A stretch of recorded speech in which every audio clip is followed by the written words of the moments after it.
Good evening, dear students. So let us discuss about calibration.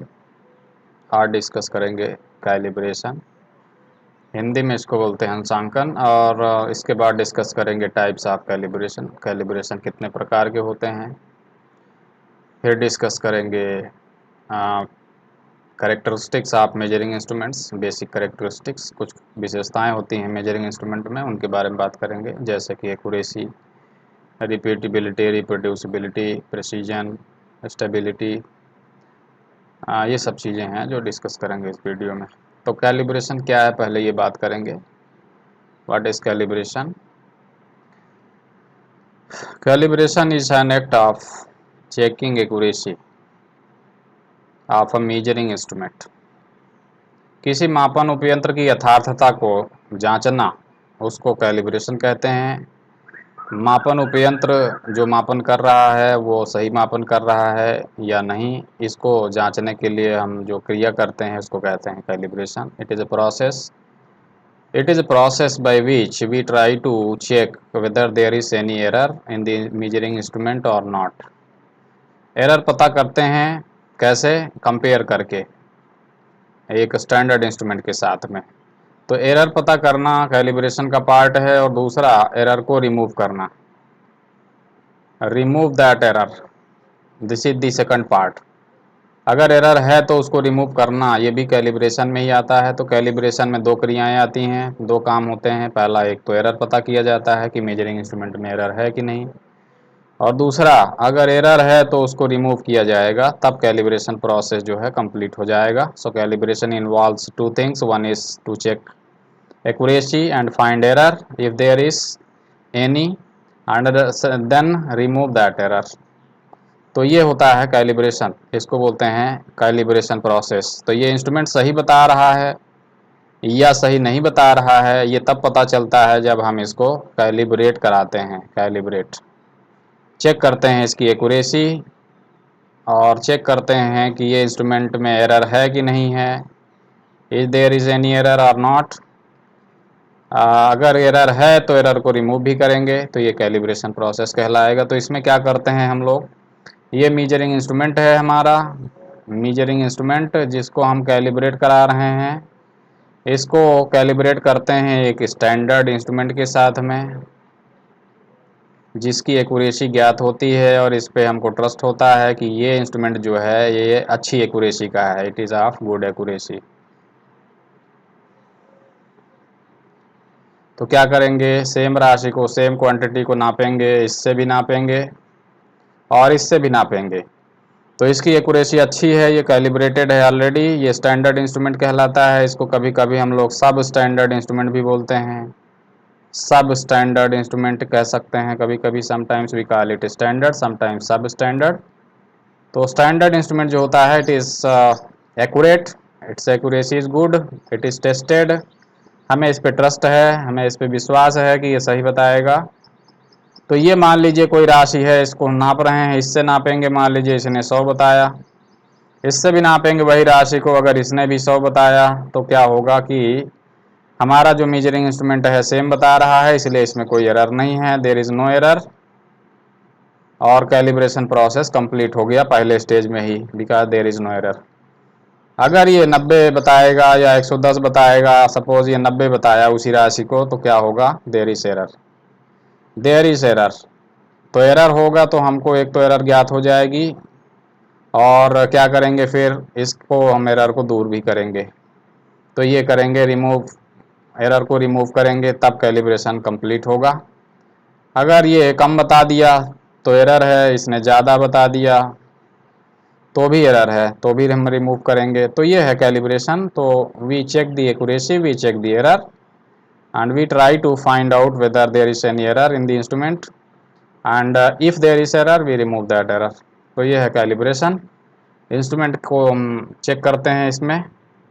तो देखिए क्या है, हम अभी बता चुके हैं, वी टेक स्टैंडर्ड इंस्ट्रूमेंट, मानक उपयंत्र लेते हैं जिसकी एक्यूरेसी अच्छी होती है, ऑफ गुड एक्यूरेसी, एक्यूरेसी अच्छी है इसकी, ये टेस्टेड है, इसके साथ में हम इसको कैलिब्रेट कर रहे हैं।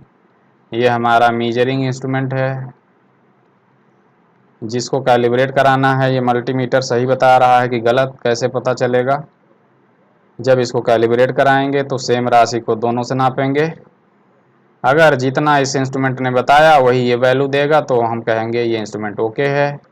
इस पर लिख देंगे ओके या टेस्टेड लिख देंगे, और ये आगे हमारे यूज़ के लिए now available, this instrument is now available for further use. हम इस पर अब विश्वास कर लेंगे क्योंकि अभी ये कैलिब्रेटेड है। अगर एरर होगा तो हम इसमें एडजस्ट करेंगे कि एरर ना हो, एरर को दूर करेंगे तो ये कैलिब्रेशन प्रोसेस कंप्लीट हो जाएगा। इसको हम बोलते हैं कैलिब्रेशन। तो कैलिब्रेशन की आवश्यकता क्या है? What is the need of calibration? अभी हम बता चुके हैं, अभी डिस्कस कर रहे थे कैलिब्रेशन की आवश्यकता क्या है। एक्यूरेसी चेक करते हैं हम इंस्ट्रूमेंट की एक्यूरेसी, या उसमें एरर है कि नहीं है, ये चेक करते हैं कैलिब्रेशन के द्वारा। तो इससे कैलिब्रेशन से ये इंश्योर होता है या ये हम सुनिश्चित करते हैं कि इंस्ट्रूमेंट जो है एक्चुअल वैल्यू बता रहा है या सही वैल्यू बता रहा है। फॉर एग्जांपल ये इंस्ट्रूमेंट मान लीजिए वोल्टमीटर है, 200 वोल्ट रीड कर रहा है, तो एक्चुअल वोल्टेज 200 वोल्ट ही है या कम है या ज़्यादा है, तो ये कैसे पता चलेगा? जब इसको हम कैलिब्रेट करेंगे तो ये पता चलेगा कि ये इंस्ट्रूमेंट ओके है कि नहीं है। अगर ये ओके है तो ये 200 बताएगा तो हम इसको मानेंगे कि ये 200 है। अगर ये 200 ओके नहीं है, इंस्ट्रूमेंट कैलिब्रेट कराते समय इसमें एरर होगी तो वो एरर पकड़ में आ जाएगी और उस एरर को दूर कर लेंगे। तो ये एरर दूर हो जाएगी तो फिर ये इंस्ट्रूमेंट जो भी बताएगा वो हम उस पर ट्रस्ट करेंगे और वो हमारे फर्दर यूज़ के लिए डेटा जो है उस डेटा को हम फर्दर यूज़ कर सकते हैं। तो ये इम्पॉर्टेंट इसलिए भी है कि आपको सप्लाई मान लीजिए 230 वोल्ट दी जा रही है और एक्चुअल वोल्टेज मान लीजिए 230 की जगह 300 वोल्ट है।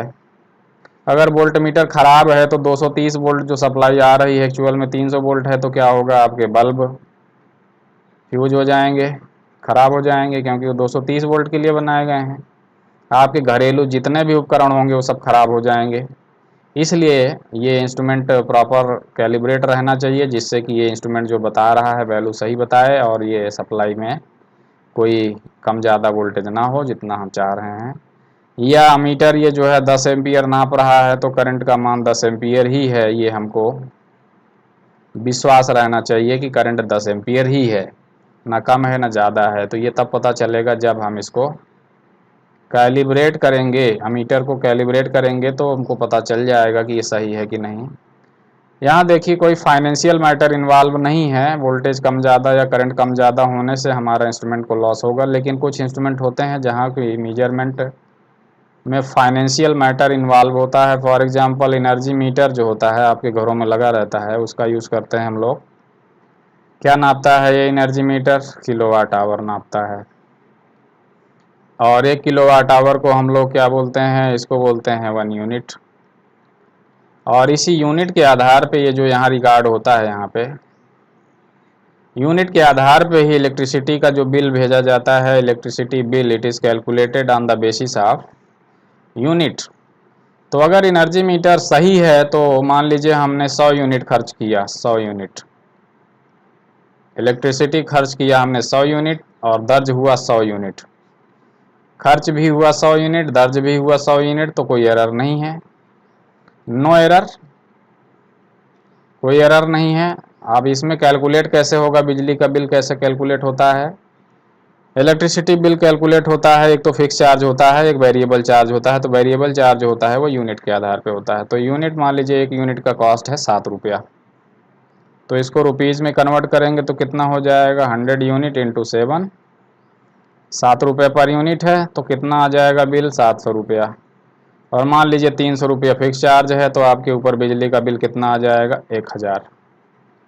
और ये बिल सही है, करेक्ट है। क्यों सही है? क्योंकि 100 यूनिट हमने खर्च भी किया है और 100 यूनिट दर्ज भी हुआ है, तो किसी को नुकसान नहीं है, ना बिजली विभाग को नुकसान है ना हमको नुकसान है, हम यूजर हैं।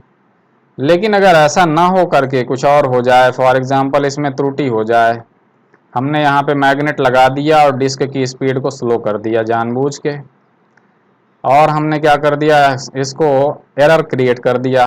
ये 100 यूनिट की जगह मान लीजिए ये रिकॉर्ड कर रहा है 70 यूनिट, 70 यूनिट नहीं बल्कि और कम हो गया, मान लीजिए 50 यूनिट। तो एरर हो गया इंस्ट्रूमेंट में। 100 यूनिट हम खर्च कर रहे हैं, कितना खर्च कर रहे हैं? 100 यूनिट। रिकॉर्ड कितना कर रहा है एनर्जी मीटर? 50 यूनिट। तो इस बार बिल कैलकुलेट करिए। तो इस बार बिल कैलकुलेट करेंगे तो कितना हो जाएगा? 300 तो फिक्स चार्ज है, प्लस 7 रुपये पर यूनिट है, तो 7 उसमें 50 से गुणा कर दीजिए तो ये हो जाएगा 350 ये हो जाएगा वेरिएबल, और 300 ये फिक्स हो जाएगा, तो ये हो जाएगा 650। तो बिल कितना आना चाहिए? 1000, क्योंकि 100 यूनिट खर्च किया है तो 1000 सही बिल है। लेकिन ये एरर की वजह से, ड्यू टू एरर, ये बिल हो गया 650। तो कितने का नुकसान हो गया? 350 रुपये का नुकसान हो गया। किसको? बिजली विभाग को नुकसान हो गया।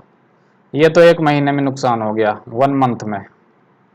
और ये कब तक नुकसान होता रहेगा 350 रुपये का? जब तक कि ये कंज्यूमर ये करता रहेगा 50 यूनिट, 100 यूनिट को 50 यूनिट करता रहेगा। तो ये एरर जो क्रिएट हुई है इसकी वजह से लॉस होगा, और बिजली विभाग जो है इसी तरह कंज्यूमर हो जाएंगे अगर ढेर सारे, तो बिजली विभाग एक दिन दिवालिया हो जाएगा। तो ये क्या है? ये एरर है, ये अलाउड नहीं है, ये ठीक अच्छी बात नहीं है। इसी तरह इसके उल्टा भी हो सकता है। मान लिया बिजली विभाग ने फाल्टी यहाँ एनर्जी मीटर लगा दिया, वो 100 यूनिट की जगह पे उसने बढ़ा के 150 यूनिट दर्ज किया। 150 यूनिट। एक्चुअल में खर्च कितना किया था हमने? 100 यूनिट। दर्ज किया कितना? 150। क्यों? क्योंकि मीटर खराब है, तेज चलता है। ये बिजली विभाग वालों ने ऐसा मीटर लगाया है जिससे कि ये ज़्यादा यूनिट दर्ज करता है। तो ये इस अब बिल कैलकुलेट करिए तो कितना हो जाएगा? 300 रुपये फिक्स चार्ज प्लस 150 इंटू 7, तो ये कितना हो जाएगा? 1050 रुपया।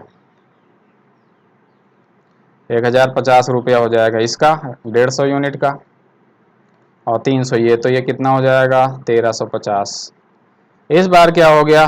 1000 का बिल आना चाहिए, बिल कितना आएगा? 1350। तो 350 रुपये का, 350 रुपये का लॉस हुआ किसको?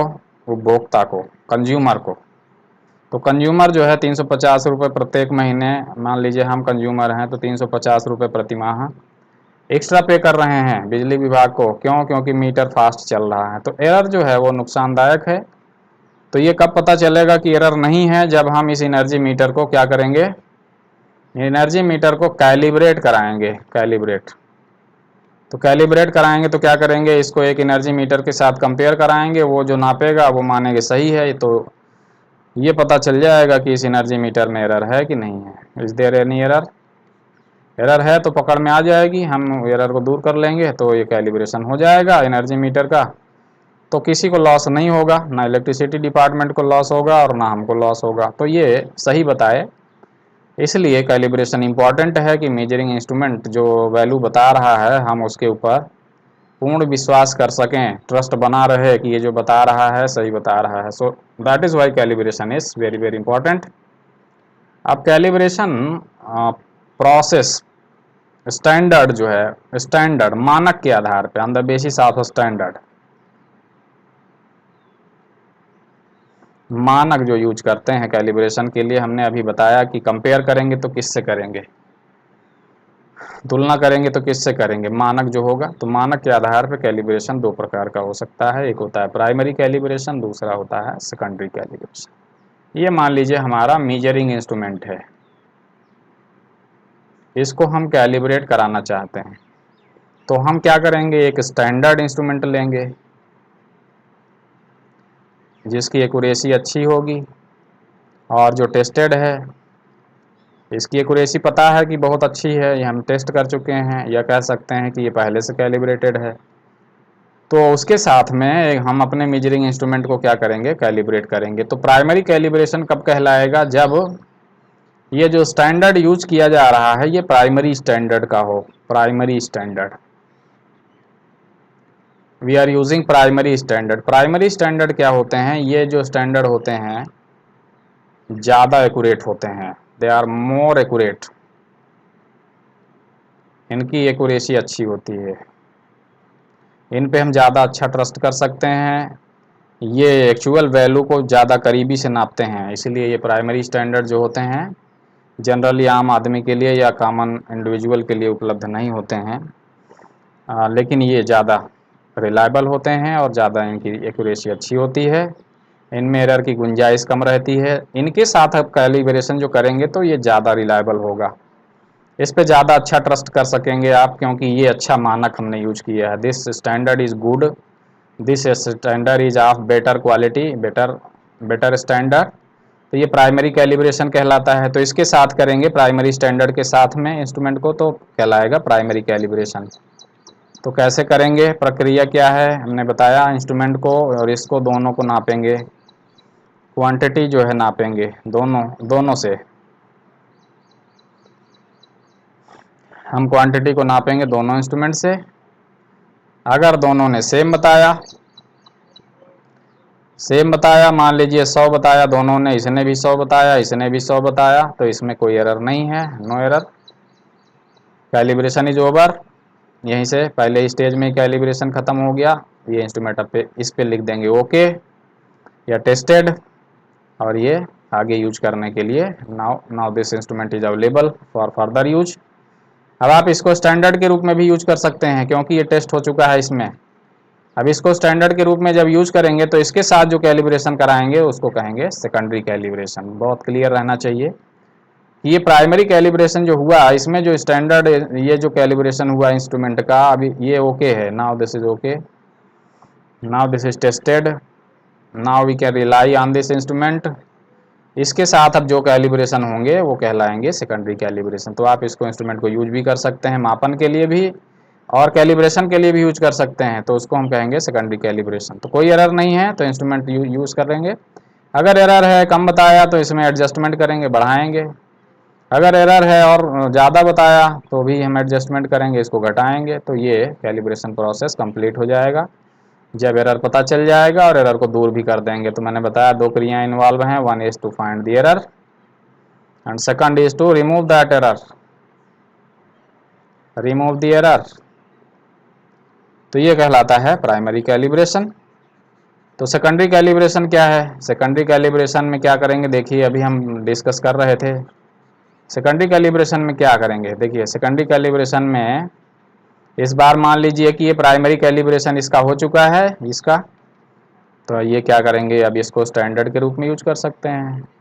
अब इसको स्टैंडर्ड कहना अच्छा नहीं है थोड़ा सा, अब इसको सब स्टैंडर्ड कह सकते हैं, सब स्टैंडर्ड।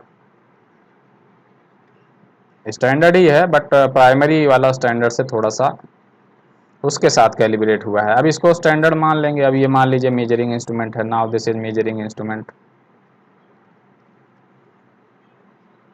मेजरिंग इंस्ट्रूमेंट है। अब इसको क्या करेंगे, इसके साथ में कैलिब्रेट करेंगे। तो प्राइमरी कैलिब्रेशन के अतिरिक्त जो भी कैलिब्रेशन होते हैं उनको कहते हैं सेकेंडरी कैलिब्रेशन। या प्राइमरी कैलिब्रेशन में जिस इंस्ट्रूमेंट को हम करते हैं कैलिब्रेट, उसके साथ जो दूसरा इंस्ट्रूमेंट कैलिब्रेट करते हैं उसको कहते हैं सेकेंडरी कैलिब्रेशन। क्रिया वही है, दोनों से नापेंगे सेम क्वांटिटी को,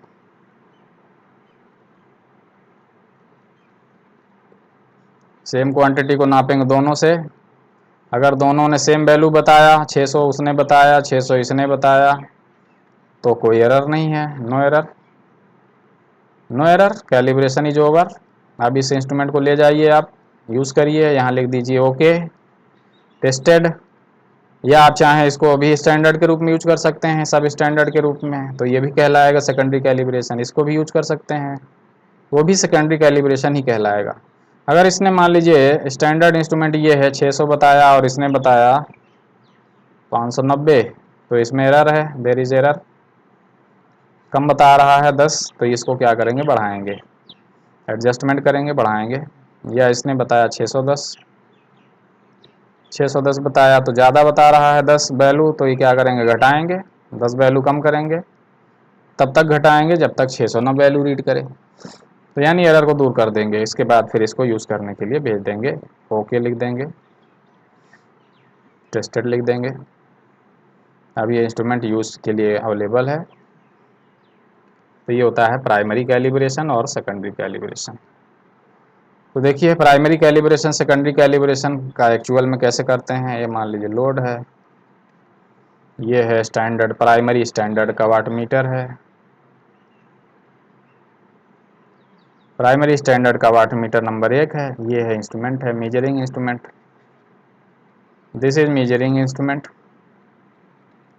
जिसको हम कैलिब्रेट कराना चाह रहे हैं। ये जिससे कैलिब्रेट कराना चाह रहे हैं वो ये है। क्या करेंगे, दोनों को लोड में जोड़ देंगे। वाट मीटर में 4 पॉइंट होते हैं, एम, एल, सी, बी। ये जोड़ दिया स्टैंडर्ड को, एम, एल, सी, बी। इसको जोड़ दिया मेजरिंग इंस्ट्रूमेंट को। अब इसको प्राइमरी कैलिब्रेशन कब कहेंगे, जब ये स्टैंडर्ड जो यूज़ कर रहे हैं ये प्राइमरी स्टैंडर्ड का हो, बहुत हाई एक्यूरेसी का हो और प्राइमरी स्टैंडर्ड का हो, रिलायबिलिटी बहुत अच्छी हो। अब इससे क्या करेंगे, दोनों से नापेंगे पावर को। मान लीजिए लोड की पावर है 300 वाट, 300 वाट है, तो ये जो बताएगा, ये वाला जो बताएगा स्टैंडर्ड है, इसलिए इसके ऊपर हम ट्रस्ट करेंगे। तो ये क्या बताएगा, ये तो 300 ही बताएगा। क्यों, क्योंकि लोड की पावर 300 वाट है, तो ये बताएगा 300 वाट, क्योंकि ये सही है इंस्ट्रूमेंट। अगर इसने भी 300 वाट बताया तो क्या करेंगे, देयर इज नो एरर, और इस पे लिख देंगे ओके या टेस्टेड। अब इस इंस्ट्रूमेंट को भेज देंगे आगे यूज के लिए, या इसको हम स्टैंडर्ड के रूप में अब यूज करेंगे, सब स्टैंडर्ड। आगे कैलिब्रेशन करा सकते हैं इससे, तो उसको कहेंगे सेकेंडरी कैलिब्रेशन। तो प्राइमरी कैलिब्रेशन जिसका हुआ है वो सेकेंडरी कैलिब्रेशन में स्टैंडर्ड के रूप में यूज हो सकता है। और यदि इसने 300 बताया और इसने बताया 280, तो इसमें 20 वाट का एरर है। इसने 20 वाट कम बताया, तो क्या करते हैं फिर वाट मीटर में, क्या करेंगे कि सही हो जाए, एरर दूर करना है 20 वाट का। तो 20 वाट की एरर दूर करना है तो क्या करेंगे, ये ज़्यादा दूर तक जाए, क्योंकि 280 पे ही रुक जा रहा है। तो 300 तक जाने के लिए थोड़ा दूर जाए, दूर जाने के लिए एक बल लगता है, डिफ्लेक्टिंग टार्क बोलते हैं, और उसके विपरीत कार्य करता है कंट्रोलिंग टार्क। तो कंट्रोलिंग टार्क को क्या करेंगे, थोड़ा सा कम कर देंगे, थोड़ा सा कम कर देंगे, क्योंकि वो पहले ही रोक दे रहा है। तो कंट्रोलिंग टार्क को कम कर देंगे थोड़ा सा, तो क्या करेगा, पॉइंटर थोड़ा सा आगे तक जाएगा, दूर तक 300 तक जाएगा। तो कंट्रोलिंग टार्क को ऐसे एडजस्ट करेंगे, थोड़ा सा कम कर देंगे कि वहाँ तक जाए, तो एरर दूर हो जाएगा। तो ये हो जाएगा 300 जब, तो कंट्रोलिंग टार्क वहीं पे फिक्स कर देंगे। तो इस तरह से कंट्रोलिंग टार्क को चेंज करते हैं, क्योंकि डिफ्लेक्टिंग टार्क तो डिपेंड करता है क्वांटिटी जो होती है उसके मान पे। कंट्रोलिंग टार्क को कम ज़्यादा करके हम वाट मीटर की एरर को दूर करते हैं। या मान लीजिए इसने 280 की जगह पे 330 बताया, तो इसका मतलब है कि ये वाट मीटर क्या कर रहा है, 30 वाट ज़्यादा बता रहा है, यानी पॉइंटर 300 पे रुकना चाहिए और ये रुक रहा है कहाँ, 330 पे, यानी आगे जा रहा है। आगे जा रहा है इसका मतलब डिफ्लेक्टिंग टार्क जो है थोड़ा सा ज़्यादा है, कंट्रोलिंग टार्क थोड़ा सा कम है। तो क्या करेंगे, कंट्रोलिंग टार्क को थोड़ा सा बढ़ा देंगे, मोर। कंट्रोलिंग टार्क को बढ़ा देंगे तो वहाँ तक जाने ही नहीं देगा, यहीं रोक देगा, पहले रोक देगा। इस तरह से कंट्रोलिंग टार्क को एडजस्ट करके इसकी एरर को क्या करेंगे, ख़त्म कर देंगे, और ये 300 जब बताने लगेगा तो वहीं पे कंट्रोलिंग टार्क को फिक्स कर देंगे। एरर दूर हो गया, तो दोनों प्रोसेस यहाँ इन्वॉल्व हो गए, एरर पता चला, दूसरा रिमूव भी कर दिया। अब ये कैलिब्रेशन हो गया। अब इसको ओके लिख देंगे और इसको यूज़ करने के लिए आगे भेज देंगे।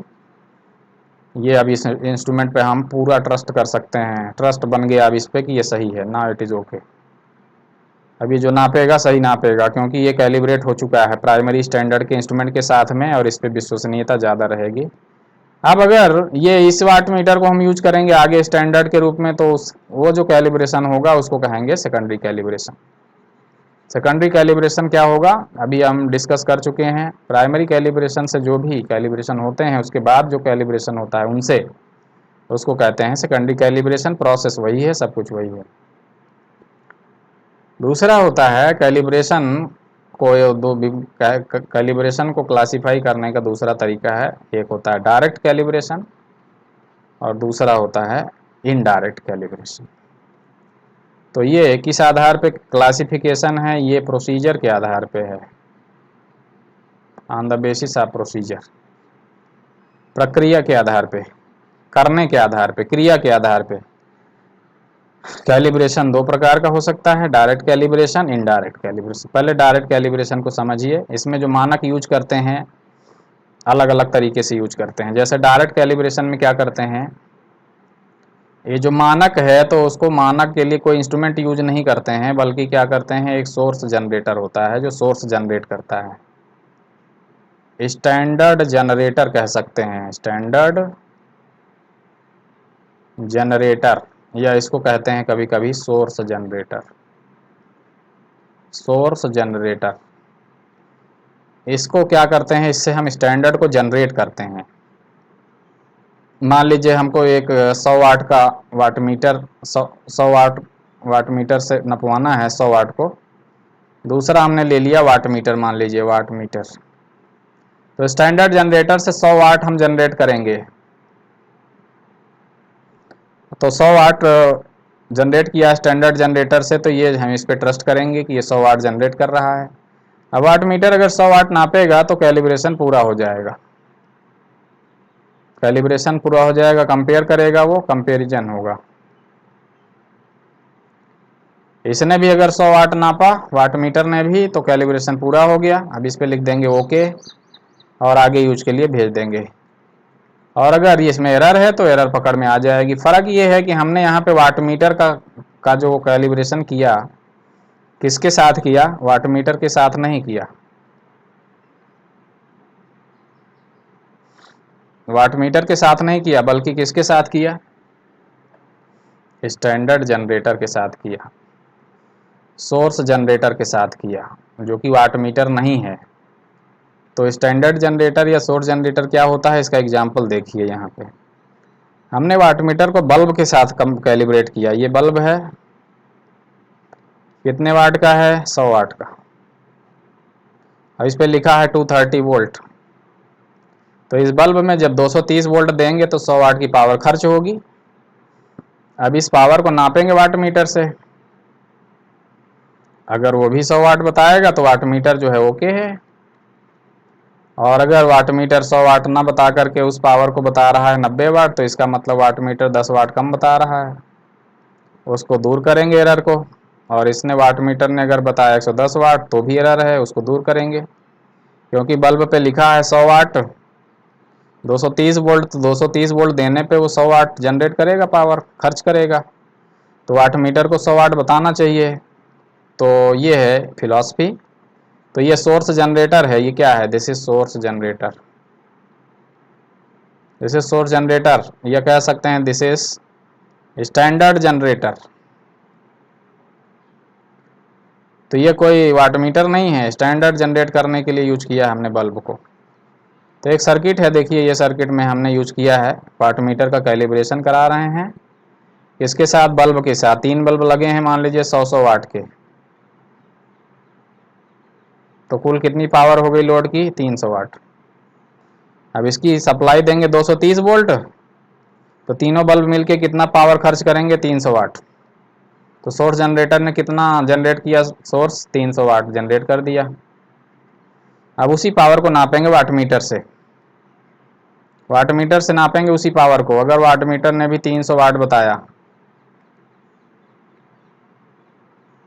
300 वाट बताया वाट मीटर ने, तो सोर्स जनरेटर ने भी 300 जनरेट किया है, तो कोई एरर नहीं है, no error, calibration is over. अब इस पे लिख दीजिए ओके, ये टेस्टेड। अब इसको यूज करिए स्टैंडर्ड के रूप में, सब स्टैंडर्ड के रूप में, या मेजरमेंट के लिए यूज करिए। और अगर इसमें एरर है, 300 ना बता करके बताया 250, तो इसका मतलब इसमें 50 वाट की एरर है। कितना एरर है, 50 वाट कम बता रहा है। कम बता रहा है तो क्या करेंगे, डिफ्लेक्टिंग टार्क तो उतना ही रहता है, कंट्रोलिंग टार्क को थोड़ा सा कम कर देंगे। कंट्रोलिंग टार्क कम हो जाएगा तो ये ज़्यादा दूरी तक जाएगा और मैनेज हो जाएगा। अगर इसने ज़्यादा बता दिया, मान लीजिए 350 वाट बताया, तो क्या करेंगे, 50 वाट ज़्यादा बता रहा है, उसको कम करेंगे। कम कैसे करेंगे, डिफ्लेक्टिंग टार्क में हम कुछ नहीं करते हैं, हम कंट्रोलिंग टार्क जो है उसमें बढ़ाते घटाते हैं। तो कंट्रोलिंग टार्क थोड़ा सा बढ़ा देंगे, तो जो आगे तक जा रहा है 350 तक निकल जा रहा है, 50 पॉइंट आगे जा रहा है, वो रुक जाएगा पहले। तो ख़त्म हो जाएगी एरर। जब 300 बताने लगेगा वहीं कंट्रोलिंग टावर को फिक्स कर देंगे। ये होता है डायरेक्ट कैलिब्रेशन। डायरेक्ट कैलिब्रेशन में हम कैलिब्रेट कराते हैं इंस्ट्रूमेंट का किसके साथ, सेम टाइप के इंस्ट्रूमेंट के साथ नहीं, बल्कि स्टैंडर्ड जनरेटर होता है, सोर्स जनरेटर होता है, जो कि सेम इंस्ट्रूमेंट नहीं होता है, उसके साथ कैलिब्रेशन होता है, तो उसको कहते हैं डायरेक्ट कैलिब्रेशन। दूसरा होता है इनडायरेक्ट कैलिब्रेशन। इनडायरेक्ट कैलिब्रेशन में क्या होता है, ये मान लीजिए 300 वाट का बल्ब लगा है, ये लोड है, ये लेंगे इस बार क्या करेंगे, इस बार स्टैंडर्ड इंस्ट्रूमेंट लेंगे। स्टैंडर्ड इंस्ट्रूमेंट का मतलब सेम प्रकार का वाट मीटर का अगर हम कैलिब्रेशन करा रहे हैं तो किसके साथ कैलिब्रेशन होगा, वाट मीटर से, ना कि वोल्ट मीटर से। अमीटर होगा तो अमीटर का कैलिब्रेशन किससे होगा, अमीटर से। वोल्ट मीटर होगा तो वोल्ट मीटर का कैलिब्रेशन किससे होगा, वोल्ट मीटर से। तो इस तरह का कैलिब्रेशन कहलाता है इनडायरेक्ट कैलिब्रेशन। तो क्या करेंगे, एक स्टैंडर्ड इंस्ट्रूमेंट लेंगे। ये स्टैंडर्ड किस तरह का हो सकता है, ये प्राइमरी भी हो सकता है, प्राइमरी स्टैंडर्ड भी हो सकता है, ये सेकेंडरी स्टैंडर्ड भी हो सकता है। तो इससे कोई फर्क नहीं पड़ता, दोनों ही इनडायरेक्ट कहलाएंगे, इनडायरेक्ट कैलिब्रेशन, क्योंकि वाट मीटर का वाट मीटर से हो रहा है कैलिब्रेशन, इसलिए ये इनडायरेक्ट। इनडायरेक्ट कैलिब्रेशन में समान प्रकार के इंस्ट्रूमेंट जो होते हैं उनका कैलिब्रेशन होता है आपस में। स्टैंडर्ड इंस्ट्रूमेंट के साथ में क्या करेंगे, मीजरिंग इंस्ट्रूमेंट जो है, या टेस्टिंग इंस्ट्रूमेंट कह सकते हैं, टेस्टिंग, इसका कैलिब्रेशन होता है समान प्रकार के इंस्ट्रूमेंट स्टैंडर्ड इंस्ट्रूमेंट के साथ। तो क्या करेंगे, सेम पावर है वाट 300 वाट लोड की, उसको नापेंगे इसके साथ, वाट मीटर स्टैंडर्ड और टेस्टिंग इंस्ट्रूमेंट दोनों से नापेंगे सेम पावर को। तो ये तो 300 ही बताएगा क्योंकि ये टेस्टेड है, ये ओके है, स्टैंडर्ड है, ये इसकी एक्यूरेसी अच्छी है, रिलायबल है, ये अच्छे क्वालिटी का है, जो भी आप कह सकते हैं। इसके बारे में हमको नहीं पता है कि ये क्या है, सही है कि गलत है, तो इससे नापेंगे। ये 300 बताएगा, ये क्या बताएगा, अगर इसने भी 300 बताया तो हम कंफर्म हो जाएंगे कि ये इंस्ट्रूमेंट ओके है। तो पहले ही स्टेप में कैलिब्रेशन पूरा हो गया, लिख देंगे ओके, नो करेक्शन, कुछ करने की ज़रूरत ही नहीं है। अब इसको ओके लिख के भेज दीजिए आगे, चाहे तो इससे कैलिब्रेट कराइए या चाहे तो इससे मेजरमेंट कराइए। लेकिन अगर ये 300 नहीं बताया, जैसे कि पहले अभी हम डिस्कस कर चुके हैं, इसने बताया मान लीजिए 280, तो 20 वाट कम बता रहा है। कम क्यों बता रहा है, क्योंकि डिफ्लेक्टिंग टार्क जो है उसकी तुलना में कंट्रोलिंग टार्क थोड़ा सा ज़्यादा है। ज़्यादा है तो क्या करेंगे, कंट्रोलिंग टार्क को थोड़ा सा लेस कर देंगे, लेस कर देंगे तो क्या है कि पॉइंटर 280 पे रुकने की जगह पे 20 पॉइंट और जाएगा, 300 तक जाएगा। तो ये कैलिब्रेशन हो गया, एरर भी दूर हो गई। एरर दूर हो गई तो ये कितना बताएगा, 300। अब इसको ओके लिख देंगे, अब यूज करने के लिए भेज देंगे। या इसने 280 की जगह 330 बताया तो क्या करेंगे, ज़्यादा जा रहा है, 300 जाना चाहिए, कितना जा रहा है, 330 जा रहा है। तो क्या करेंगे, 30 पॉइंट इसको नीचे आना चाहिए। तो नीचे कैसे आएगा, डिफ्लेक्टिंग टार्क, तो हम ये उसको बोलते हैं डिफ्लेक्टिंग टार्क, जो उधर ले जाता है। एक होता है कंट्रोलिंग टार्क जो उल्टा काम करता है। तो ज़्यादा जा रहा है तो कंट्रोलिंग टार्क को थोड़ा सा बढ़ा दीजिए, मोर, थोड़ा बढ़ा देंगे तो क्या होगा, पहले रुक जाएगा थोड़ा, 300 पे रुक जाएगा, एरर दूर हो जाएगी। और इस पर ओके लिख देंगे। ये 300 जब बताने लगेगा, एरर दूर हो गई। तो ये इनडायरेक्ट कैलिब्रेशन है। We are calibrating one measuring instrument with another instrument of same type, और दूसरा जो होगा वो स्टैंडर्ड होगा या sub standard instrument. This is called indirect instrument. Same type of instrument is calibrated with instrument of higher accuracy. अगला होता है रूटीन कैलिब्रेशन। रूटीन कैलिब्रेशन कोई कैलिब्रेशन का प्रकार नहीं है, बल्कि क्या है, calibration at regular time interval is called routine calibration.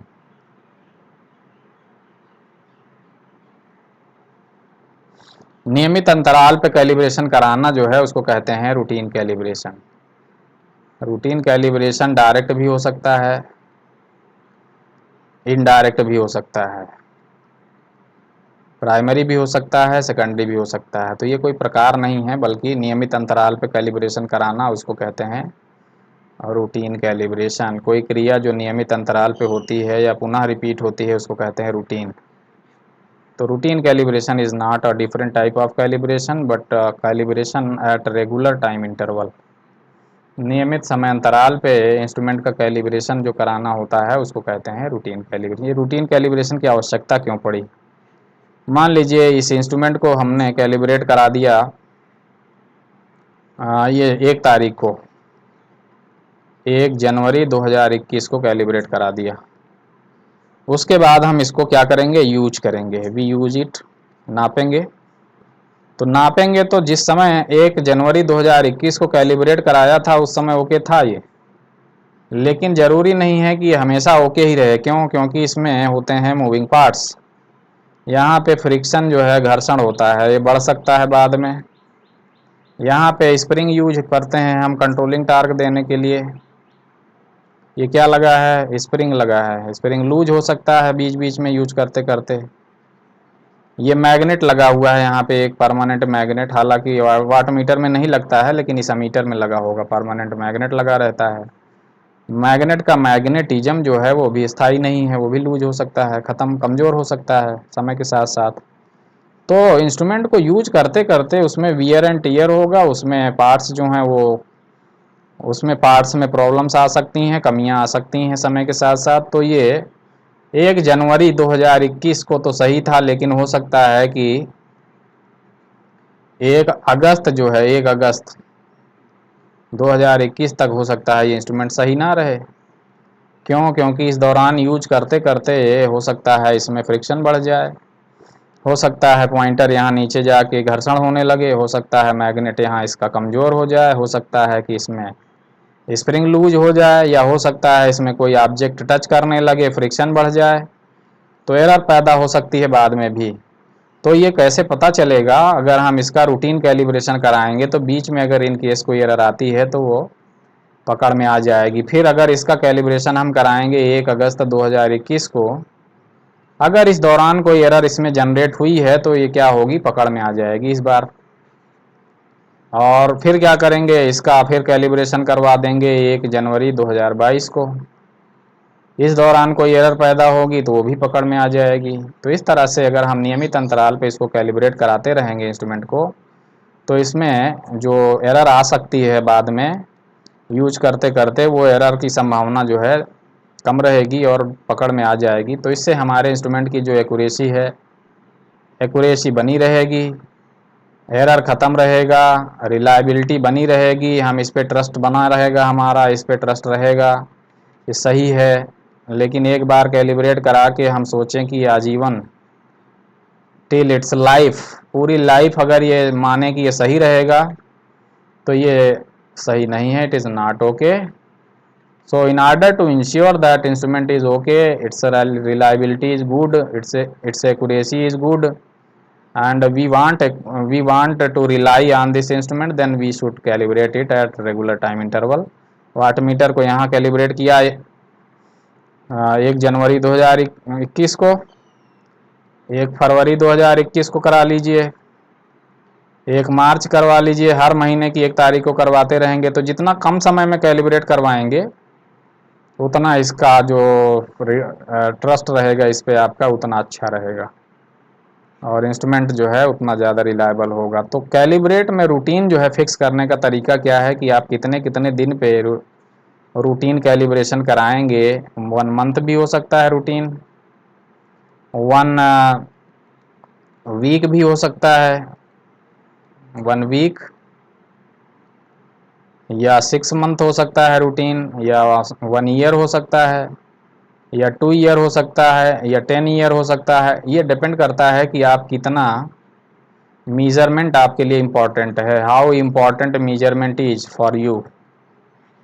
अगर आप चाहते हैं कि एरर ना आए हरगिज, यू वांट नो एरर, तो आप जितना कम समय में इसको कैलिब्रेट कराएंगे उतना ही अच्छा रहेगा।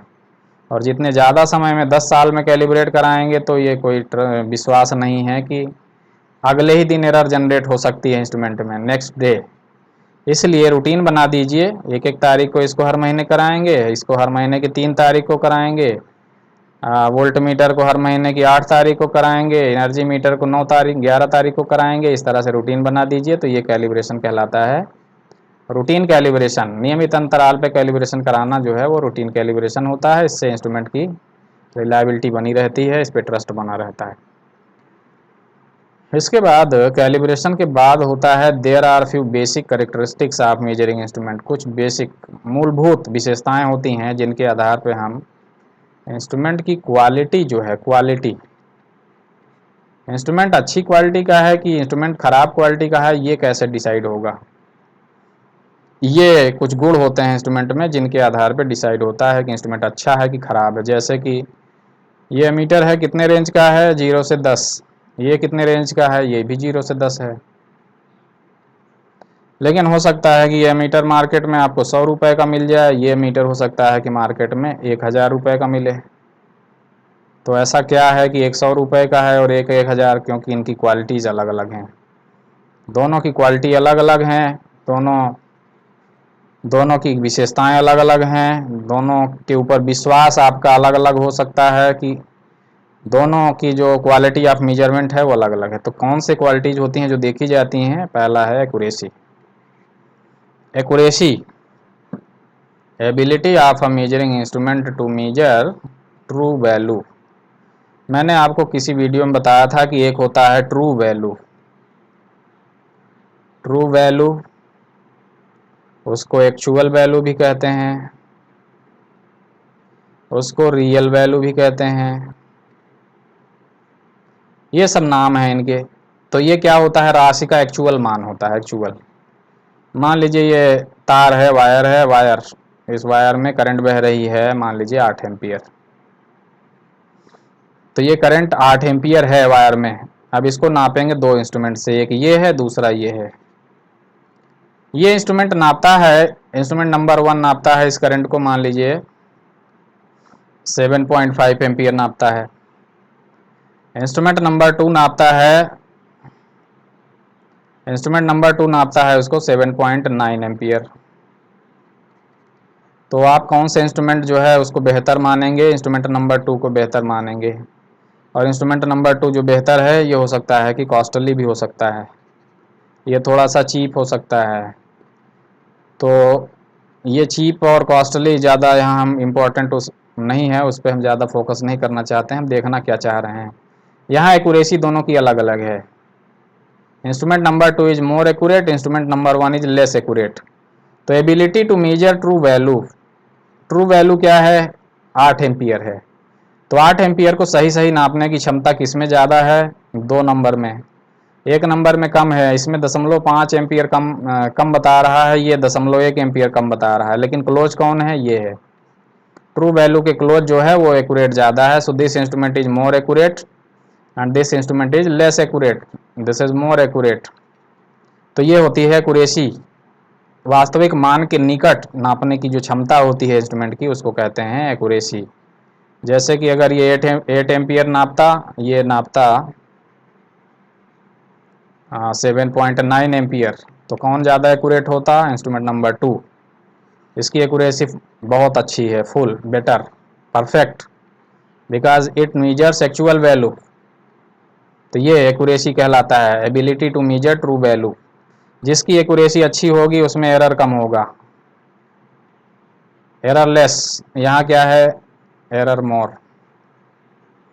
जिसकी एक्यूरेसी कम है उसमें एरर ज़्यादा होगा, जिसकी एक्यूरेसी अच्छी है उसमें एरर कम होगा। तो एक्यूरेसी क्या है, डिज़ायरेबल है, इट इज़ डिज़ायरेबल। डिज़ायरेबल क्यों है, क्योंकि हम चाहते हैं कि सही वैल्यू ही हमको मालूम चले। 8 एम्पियर है तो हमको 9 एम्पियर क्यों बता रहा है, 8 एम्पियर को 8 ही बताए, 7.5 एम्पियर क्यों बता रहा है। तो एक्यूरेसी हम चाहते हैं अच्छी हो, ये डिज़ायरेबल है, it is desirable. We want instrument of more accuracy और बेटर एक्यूरेसी। दूसरा होता है reproducibility, degree of closeness with which a given value may be measured again and again by different observer, location, instrument, setup। ये है, मान लीजिए कि ये रिप्रोड्यूसिबिलिटी क्या है, एबिलिटी टू रिप्रोड्यूस, इसको एक शब्द में कह सकते हैं, ability to reproduce the value और द सेम वैल्यू। तो ये क्या है, इसको समझिए कि अगर कोई मेजरिंग इंस्ट्रूमेंट है, ये मान लीजिए इंस्ट्रूमेंट नंबर 1 अभी नाम दिया था, ये 2 है। अब इससे नापेंगे पावर फैक्टर, मान लीजिए नाप रहे हैं, तो इससे नापेंगे, मान लीजिए 5 रीडिंग लिया, पहली बार नापा तो 1 आया, दूसरी बार नापा तो भी 1 आया, तीसरी बार नापा तो भी 1 आया, चौथी बार भी 1 आया, पांचवी बार भी 1 आया। तो ये जो पावर फैक्टर मीटर है, हर बार सेम वैल्यू बता रहा है। इसकी रिप्रोड्यूसिबिलिटी कितनी है, परफेक्ट है, परफेक्ट। अब ये जो पावर फैक्टर मीटर है, एक नंबर ने ऐसा बताया, 2 नंबर ने कैसा बताया, 2 नंबर ने पहली बार बताया 0.98, दूसरी बार बताया 0.97, तीसरी बार बताया 0.96, चौथी बार बताया 0.99, पांचवी बार बताया 0.95। अब ये इसकी रिप्रोड्यूसिबिलिटी क्या है, इसकी खराब है, poor. It is not able to reproduce its value again and again. कभी बता रहा है 0.98, कभी बता रहा है 0.97, कभी 0.96, तो हम क्या मानेंगे, व्हाट इज द वैल्यू। तो ये है रिप्रोड्यूसिबिलिटी कहते हैं। इसकी रिप्रोड्यूसिबिलिटी 1 नंबर की अच्छी है, 2 नंबर की रिप्रोड्यूसिबिलिटी खराब है।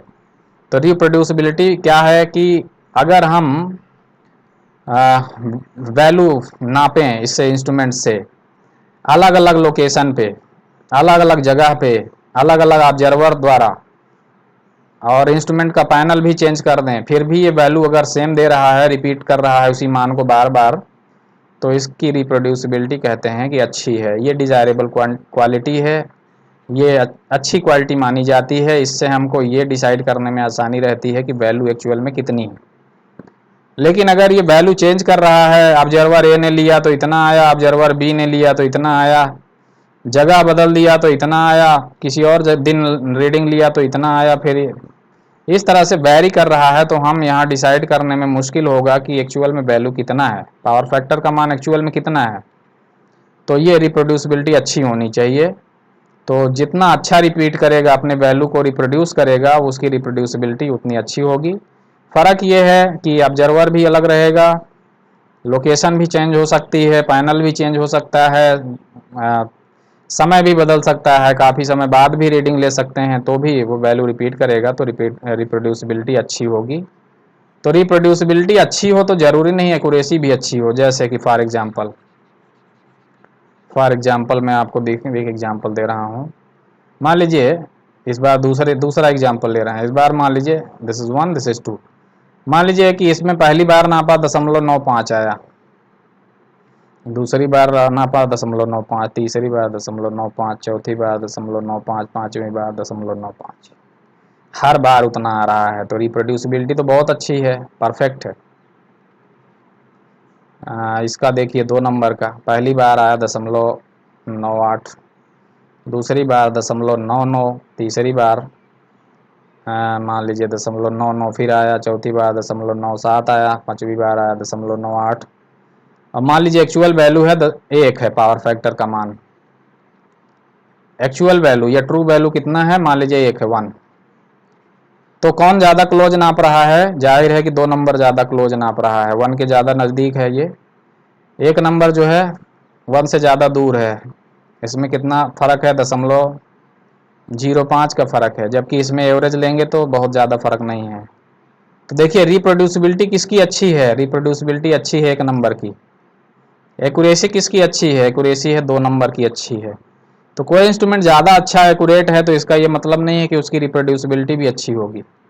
रिप्रोड्यूसिबिलिटी और एक्यूरेसी अलग चीज़ें हैं। एक्यूरेसी अच्छी होना और रिप्रोड्यूसिबिलिटी अच्छी होना दोनों अलग बातें हैं। रिप्रोड्यूसिबिलिटी में वो सेम वैल्यू को रिपीट करता है बार बार, भले ही उसमें एरर है, लेकिन वो एरर जितनी भी है वो बार बार आपको पता तो चल जाएगा कि 0.05 का एरर है, यहाँ तो पता भी नहीं चलेगा कितना है, कम है, कितना ज़्यादा है। तो यहाँ पे रिप्रोड्यूसिबिलिटी तो ख़राब है, एक्यूरेसी अच्छी है लेकिन रिप्रोड्यूसिबिलिटी ख़राब है। तो रिप्रोड्यूसिबिलिटी अच्छी होने से ये डिसीजन लेना आसान होता है कि इंस्ट्रूमेंट जो है जो वैल्यू देगा उस पर हम फिक्स कर सकते हैं मान को कि हाँ ये मान है। दूसरा होता है मिलता जुलता होता है, उसको कहते हैं repeatability. Closeness with which given value may be measured again and again by same observer, same location, same instrument in very less time. Exactly वही बात यहाँ भी है, फ़र्क केवल ये है कि इस बार क्या करेंगे बहुत कम समय में, 2 मिनट में, 2 मिनट 5 मिनट में क्या करेंगे, सेम ऑब्जर्वर, ऑब्जर्वर सेम रहेगा। इस बार नाप रहे हैं, इसने फ्रिक्वेंसी को मान लीजिए नापा, पहली बार नापा तो आया 49, दूसरी बार नापा तो मान लीजिए आया 49, तीसरी बार नापा तो 49, चौथी बार भी नापा तो 49, पांचवी बार भी नापा तो 49।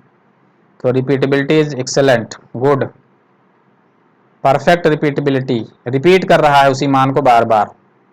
यहाँ देखिए 2 नंबर में पहली बार बताया 48, दूसरी बार बताया 45, तीसरी बार बताया 46, चौथी बार बताया 49, पांचवी बार बताया 50।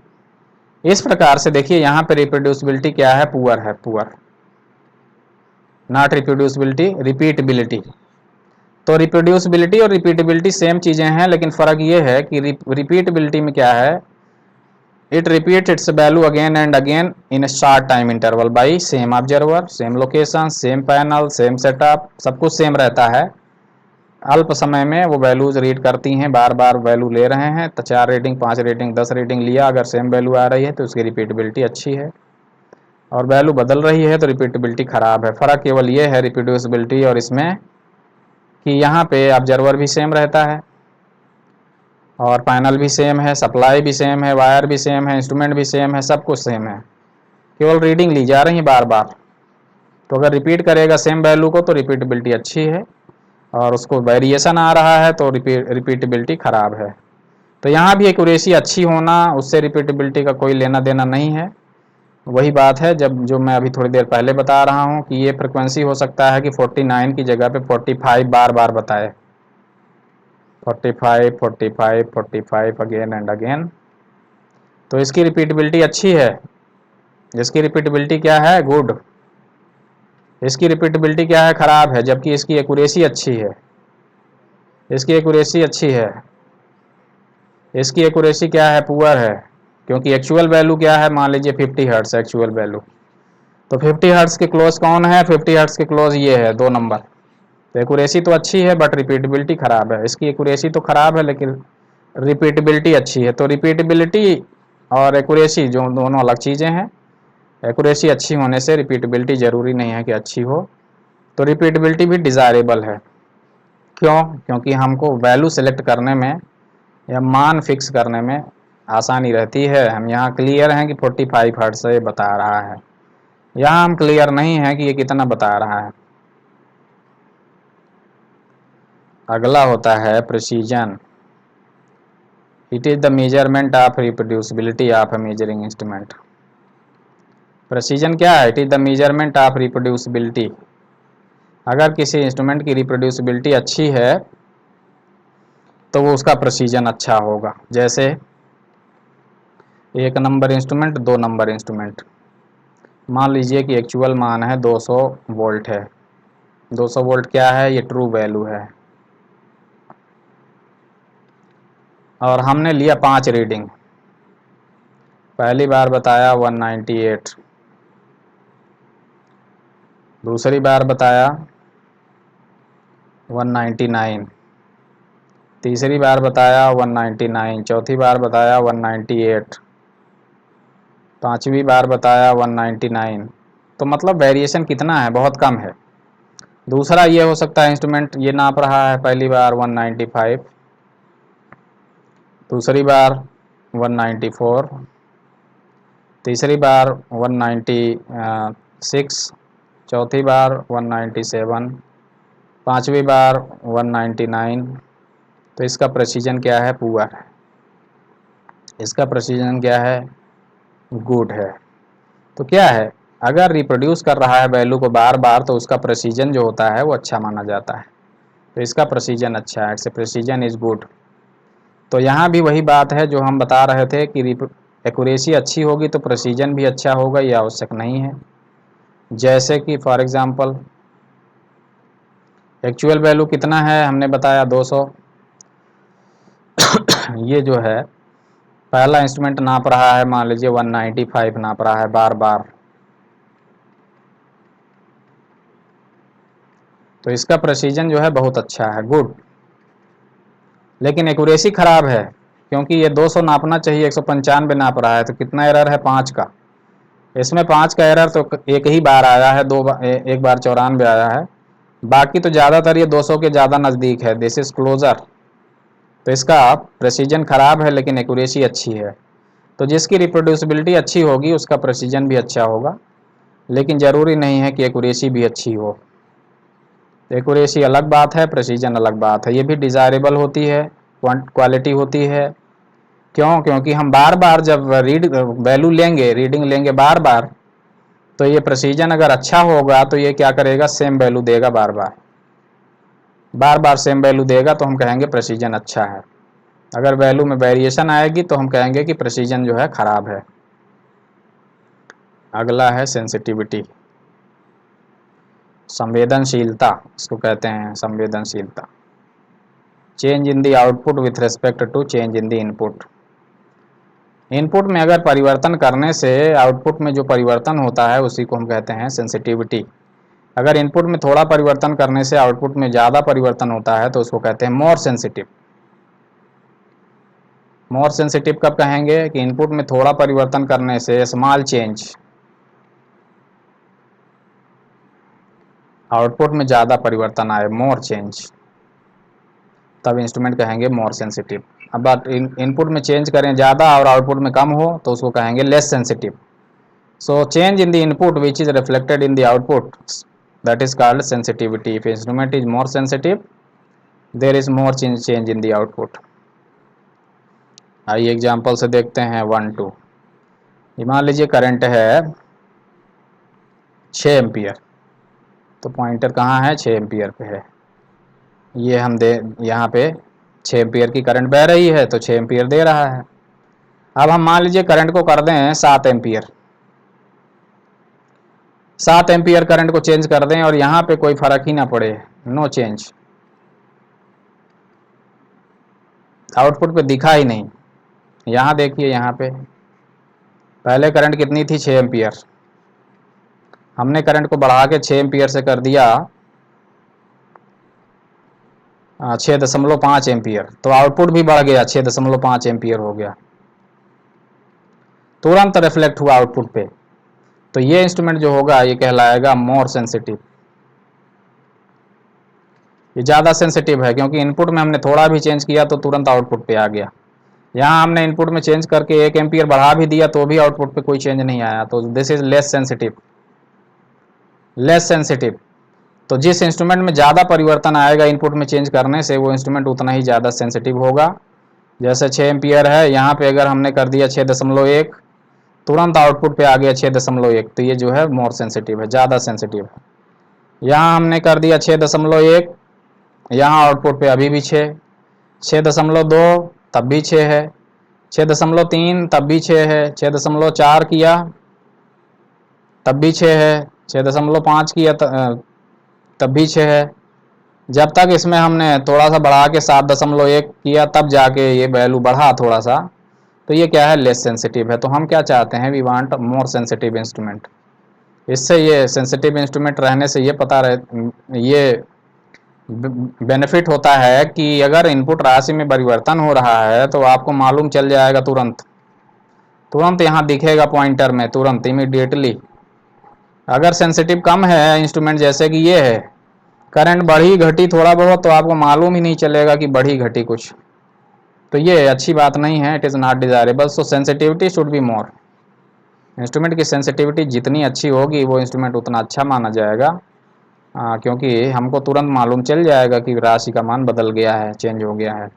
सेंसिटिविटी क्या है, डिजायरेबल है, we want more sensitive instrument. दूसरा होता है स्टेबिलिटी, ये उल्टा होता है, not to change in the output for small change in the input. जैसे अभी हमने एग्जांपल दे रहे थे 1 2, तो सेंसिटिविटी की उल्टा होता है stability. Stability is reciprocal of sensitivity. जिसकी सेंसिटिविटी अच्छी होगी उसकी स्टेबिलिटी कम होगी, जिसकी सेंसिटिविटी कम होगी उसकी स्टेबिलिटी ज़्यादा होगी। ये उल्टा होता है कि अगर इनपुट में परिवर्तन करें तो आउटपुट में परिवर्तन ना हो या कम हो तो उसको कहते हैं मोर स्टेबल, उसकी स्टेबिलिटी अच्छी है। जैसे कि यहाँ पे मान लीजिए 300 वाट है पावर है, ट्रू वैल्यू है 300 वाट, 300 वाट है, हमने इनपुट में परिवर्तन करके कर दिया 301, आउटपुट पे यहाँ पे पॉइंटर अभी भी 300 बता रहा है, हमने कर दिया 305, आउटपुट पे अभी 305 ही अभी भी 300 ही बता रहा है, वहीं रुका हुआ है। ये है, तो ये क्या है, इसकी स्टेबिलिटी ज़्यादा है, मोर। दूसरा ये है 300 वाट बता रहा था पावर, हमने क्या किया कि पावर को चेंज करके 301 वाट कर दिया, तुरंत पॉइंटर भाग गया आगे 301 पे चला गया। तो इसकी जो सेंसिटिविटी है ज़्यादा है और स्टेबिलिटी क्या है, पुअर है, पुअर स्टेबिलिटी। तो इनपुट में चेंज करते ही अगर आउटपुट में चेंज आ गया तो उसकी स्टेबिलिटी ख़राब है, और इनपुट में चेंज करने से अगर आउटपुट में चेंज देर से आए तो उसकी स्टेबिलिटी अच्छी है। कभी कभी ये डिज़ायरेबल होती है स्टेबिलिटी, ज़्यादातर तो डिज़ायरेबल नहीं होती है, but sometimes it is desirable. क्योंकि मान लीजिए राशि का मान तेज़ी से बदल रहा है, 301, 303, 302, 300, 300, तो अगर स्टेबिलिटी ख़राब होगी तो क्या होगा, पॉइंटर ऐसे ऐसे स्विंग करेगा, वहीं पे पॉइंटर स्विंग करता रहेगा, ऐसे ऐसे बदलता रहेगा अपनी पोजीशन को, तो क्या होगा, रीड नहीं कर पाएंगे कि ये 300 है या 301 है या 302 है या 305 है, हम कंफ्यूज हो जाएंगे। बट स्टेबिलिटी अगर अच्छी है तो जाके वहीं 300 पे रुक जाएगा, 1 2 वाट 3 वाट को तो वो एब्जॉर्ब कर लेगा, पता भी नहीं चलेगा। So sometimes it is desirable if quantity is changing, specially अगर क्वांटिटी चेंज हो रही है तो वहाँ पे डिज़ायरेबल भी होता है कभी कभी। अगला होता है रेजोल्यूशन। रेजोल्यूशन क्या है कि अगर इनपुट में चेंज करते हैं तो आउटपुट में चेंज जब रिफ्लेक्ट होता है तो उसको कहते हैं resolution. For certain change in the input there is change in the output, that is called resolution. Resolution देखिए क्या है कि मान लीजिए ये है, सप्लाई दे रहे हैं यहाँ पे, this is 1, this is 2 again, तो इनपुट में हम चेंज कर रहे हैं, मान लीजिए यहाँ पे वोल्टेज है 200 वोल्ट, ट्रू वैल्यू है 200 वोल्ट, ये 200 वोल्ट है, दोनों पे है, यहाँ भी 200 है, यहाँ भी 200 है, आउटपुट पे 200 दिख रहा है वैल्यू, ये यहाँ पे 200 है। तो इनपुट में चेंज करिए, पहले इसमें 1 नंबर में चेंज करिए, इनपुट में 201 कर दिया तो आउटपुट पे कोई फ़र्क ही नहीं पड़ा, इनपुट में 202 कर दिया तब भी आउटपुट पे कोई फ़र्क नहीं पड़ा, इनपुट पे जब 205 कर दिया तो आउटपुट जो है तब रिफ्लेक्ट हुआ यहाँ, तब पॉइंटर आगे बढ़ा। तो इसमें जो रेजोल्यूशन है कितना है, 5 वोल्ट है, 5 वोल्ट जब तक नहीं बढ़ता है तब तक ये इस पर कोई फ़र्क नहीं आता है।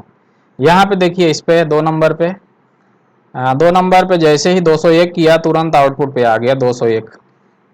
तो इसमें 1 वोल्ट का भी जब वेरिएशन हमने किया, 1 वोल्ट का चेंज किया इनपुट पे, 1 वोल्ट का चेंज किया तुरंत आउटपुट पे रिफ्लेक्ट हो गया 1 वोल्ट। तो ये इसका जो रेजोल्यूशन है अच्छा है, इसका 2 नंबर का। 1 नंबर का रेजोल्यूशन जो है ख़राब है कि थोड़ा सा बहुत इनपुट में चेंज होने से आउटपुट पे कोई चेंज नहीं हो रहा है, तो इसका रेजोल्यूशन जो है ख़राब है। और इनपुट में चेंज थोड़ा सा भी करने से आउटपुट पे अगर चेंज हो जा रहा है तुरंत, तो उसका रेजोल्यूशन जो है अच्छा है। तो ये राशि, ये जो है छोटी सी राशि में भी, छोटी सी भी राशि को नाप सकेगा 2 नंबर। 1 नंबर जो वोल्ट मीटर है वो थोड़ी छोटी राशि होगी तो उसको नाप नहीं पाएगा। तो रेजोल्यूशन जो होता है कभी कभी लीस्ट काउंट के बारे में भी बताता है, जिसका लीस्ट काउंट जो है कम होता है जनरली उसका रेजोल्यूशन अच्छा होता है। तो रेजोल्यूशन भी डिज़ायरेबल होता है, ये अच्छी क्वालिटी होती है मेजरिंग इंस्ट्रूमेंट की, it is good quality of measuring instrument. Resolution जितना अच्छा होगा वो स्मॉलेस्ट क्वांटिटी को मेजर कर सकेगा, स्मॉलेस्ट क्वांटिटी जो होगी उसको नाप सकेगा आसानी से। So this is called resolution, it is desirable. तो ये मेजरिंग इंस्ट्रूमेंट में हम कैरेक्टरिस्टिक्स देखते हैं जब खरीदने जाते हैं मार्केट में, when we go in the market, खरीदते हैं volt meter, ammeter, watt meter, तो क्या देखते हैं, तो ये क्वालिटी देखते हैं, sensitivity, accuracy, resolution, stability, sensitivity, precision, repeatability, reproducibility, accuracy, ये सब जो है ये सब देखते हैं कि इसकी अच्छी है कि नहीं है। इसी आधार पे कॉस्ट भी थोड़ा सा कम ज़्यादा हो सकता है। So thank you for watching this video, thank you so much.